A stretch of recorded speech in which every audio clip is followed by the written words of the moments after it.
सीतापुर गांव की, जहां रेखा अपने गरीब माँ बाप के साथ रहा करती थी। रेखा के माँ बाप मजदूरी का काम किया करते थे और उनके काम पर जाने के बाद रेखा ही घर का सारा काम संभाला करती थी। वो महज 12 साल की छोटी बच्ची थी, मगर घर का सारा काम कर लिया करती थी। एक दिन मजदूरी करते हुए ठेकेदार के सामान में से कुछ चोरी हो गया और उस चोरी का इल्जाम उसने सारे मजदूरों पर लगा दिया। तुम गरीब लोग जरा सा महंगा सामान क्या देख लेते हो, लालची हो जाते हो और तुम सोचते हो ठेकेदार पागल है, उसे पता नहीं चलेगा। तुमने चोरी की है, जल्दी से मुंह खोलो और बताओ किसने सामान चोरी किया है, वरना। साहब, हमने ऐसा कुछ नहीं करा। हम तो गरीब आदमी हैं। हमें चोरी करके अपनी 2 वक्त की रोटी को ही छोड़नी है। इसी पर तो हमारा घर चलता है। भला हम अपने पेट पर लात क्यों मारेंगे? मैं तुम सबको अच्छे से जानता हूँ। पहले चोरी करते हो, फिर झूठ भी बोलते हो। आज से तुम सब यहाँ काम नहीं करोगे। अब आज से काम छोड़कर चले जाओ। तुम्हारे चक्कर में अब मालिक मुझे डांटेगा। साहब, हमारी आज की मजदूरी तो दे दो। मजदूरी? कैसी मजदूरी? मेरा एहसान मानो। मैंने तुम सबको चोरी के इल्जाम में जेल में नहीं भेजा और न ही हमारे नुकसान की भरपाई मांगी। अब निकल जाओ यहाँ से।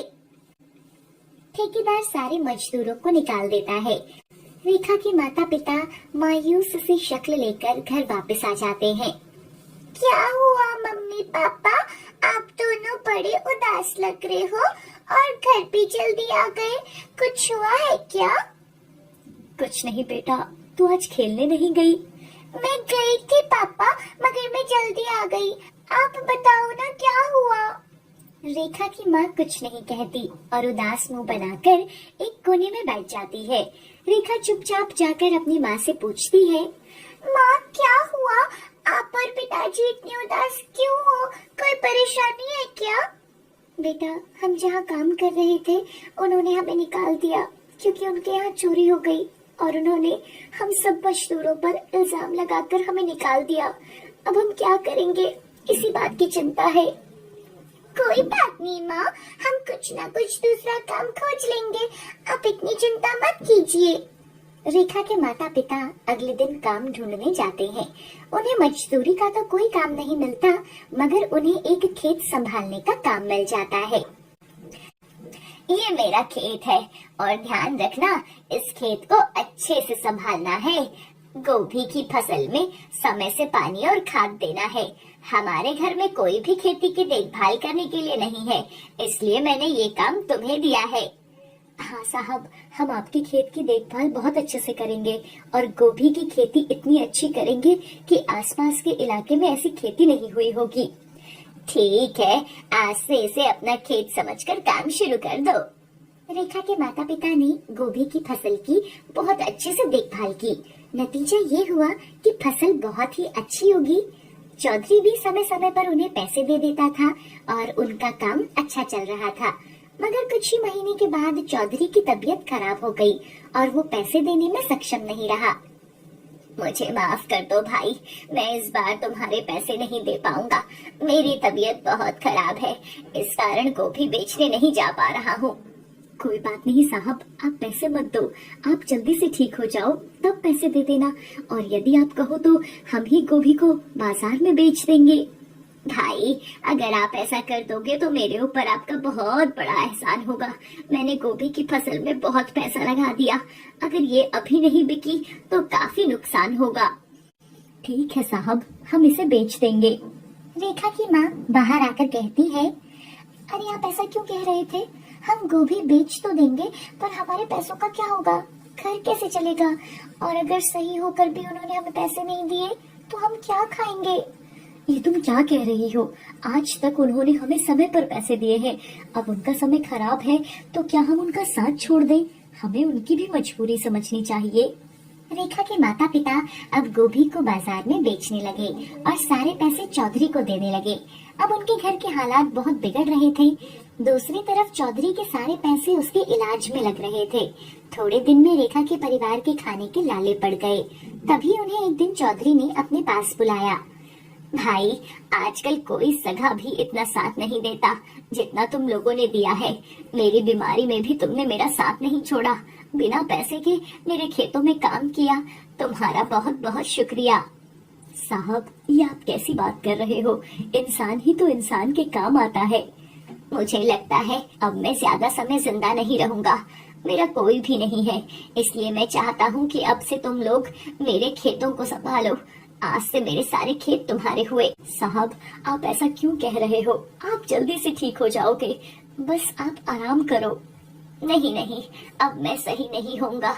अब मेरी आखिरी इच्छा है कि मेरी मृत्यु के बाद मेरी सारी अस्थियां मेरे खेतों में ही डाली जाए। मेरे खेत ही मेरा सब कुछ है। चौधरी के इतना कहते ही उसके प्राण उसके शरीर से निकल जाते हैं। रेखा के माता पिता उनका अंतिम संस्कार करते हैं और जैसा चौधरी की इच्छा थी उनकी अस्थियां खेत में डाल दी। एक दिन रेखा के माता पिता खेत में काम करते हुए बात कर रहे थे। अजी सुनो, ये खेत तो चौधरी जी ने हमें सौंप दिए, पर आप तो जानते हो ना कि हमारे पास इतने पैसे कहाँ हैं जो हम गोभी की खेती कर सकें। हमने तो सारी गोभी तोड़कर बाजार में बेच दी थी, अब तो सिर्फ थोड़ी जगह ही गोभी बची है, पर इससे तो इतने पैसे नहीं आएंगे कि हम आगे भी खेती कर सकें। तुम कह तो सही रही हो, पर क्या कर सकते हैं? सब कुछ भगवान पर छोड़ देते हैं। जैसा भगवान चाहेंगे वैसा ही होगा।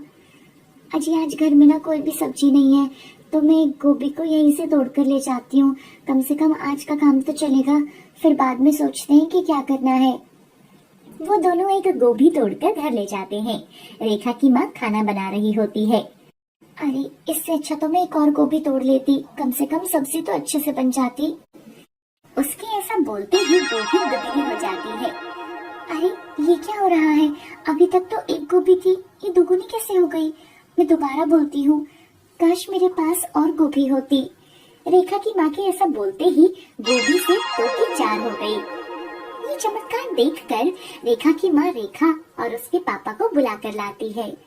अजी देखो, मैं एक गोभी लाई थी और अब यहाँ पर 4 गोभी हो गई। ये जादुई गोभी है। तुमने मुझसे छुपकर 4 गोभी ही तोड़ ली होंगी। मैं जानता हूँ तुम्हें, तुम लालच कर गई होगी। अरे नहीं नहीं, मैं सच बोल रही हूँ। देखो अभी दिखाती हूँ। काश हमारे पास और गोभी होती। गोभी 2 और बढ़ जाती है। अरे वाह, ये तो जादुई गोभी है। फिर रेखा के माता पिता खेत में जाते हैं। वहाँ वो देखते हैं कि पूरा खेत गोभी की फसल से भरा हुआ था।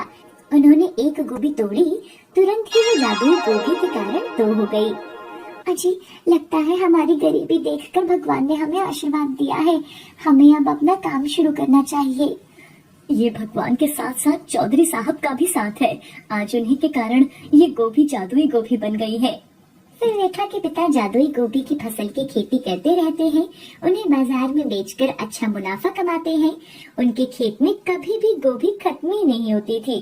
धीरे धीरे मेहनत करके वो अपना अच्छा सा बिजनेस कर लेते हैं और अपना घर भी बना लेते हैं। और वो दोनों रेखा की भी अच्छे से परवरिश करते हैं। अरे ये क्या, एक भी मछली नहीं पकड़ पाया। जाल को दोबारा फेंक कर देखता हूँ। कुछ ही देर में अरे जाल तो भारी है। वाह वाह, लगता है इस बार कोई बड़ी मछली जाल में है। अभी खींचता हूँ। अरे ये क्या, मेरा जाल ही टूट गया। अब मैं क्या करूँगा? मेरी किस्मत ही खराब है। मुझे कुछ और करना होगा। और गोविंद घर के बाहर से रस्सी और डंडा लेकर मछली पकड़ने के लिए कांटा बनाता है। ये ठीक है, अब इससे मछली पकड़ता हूँ। दोपहर हो गई थी। सब लोग मछली पकड़कर जा रहे थे। अरे गोविंद, अभी तक कोई मछली नहीं पकड़ी और ये क्या लेकर मछली पकड़ रहे हो? तुम्हारा मछली पकड़ने का जाल कहाँ है? मेरा जाल तो पूरा टूट गया है, इसलिए इस कांटे से मछली पकड़ रहा हूँ।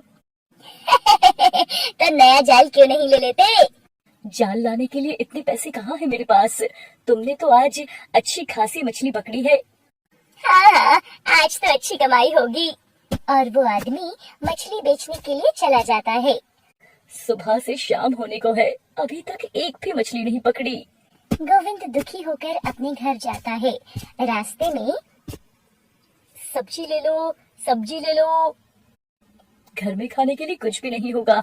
अगर खाली हाथ जाऊंगा तो सुधा घर में घुसने नहीं देगी। अरे भाई, मेरे पास आज पैसे नहीं है। क्या ये सूखी हुई सब्जी उधारी मिल सकती है क्या? वैसे भी इसे कोई नहीं लेगा। मैं जल्दी तुम्हारे पैसे दे दूंगा। ले जाओ, लेकिन उधार जल्दी चुका देना। हाँ हाँ, मैं जल्दी ही तुम्हारे पैसे दे दूंगा। और गोविंद सब्जी लेकर घर आ जाता है। भाग्यवान, अरे ओ भाग्यवान, कहाँ हो तुम? क्या है, क्यों चिल्ला रहे हो? ये क्या, तुम आज भी खाली हाथ ही आए हो? और ये सूखी घास सब्जी क्यों लेकर आए हो? क्या बताऊं, आज मेरा जाल टूट गया था, इसलिए कांटा बनाया था, लेकिन आज इससे भी कोई मछली नहीं पकड़ पाया। क्या, कोई मछली नहीं मिली? तो ऐसा फिर हम क्या खाएंगे? मुझे लगा था मछली बेचकर कुछ पैसे कमाओगे और घर का राशन लाओगे, लेकिन तुम किसी काम के नहीं हो। अरे ये देखो ना, मैं सब्जी लाया हूँ, ये लो इसे पका लो, आज हम यही सब्जी खा लेंगे। ये सब्जी है? सूखी हुई बेकार खराब सब्जी को तुम सब्जी बोल रहे हो? और सुधा उस सब्जी को घर से बाहर फेंक देती है। जब से शादी करके तुम्हारे घर आई हूँ, मेरी जिंदगी ही खराब हो गई है। सुधा की बातों से गोविंद बहुत दुखी हो जाता है और अगले दिन गोविंद सुबह सुबह उठकर मछली पकड़ने चला जाता है। आज तो मछली पकड़कर ही घर जाऊंगा, चाहे कुछ भी हो जाए।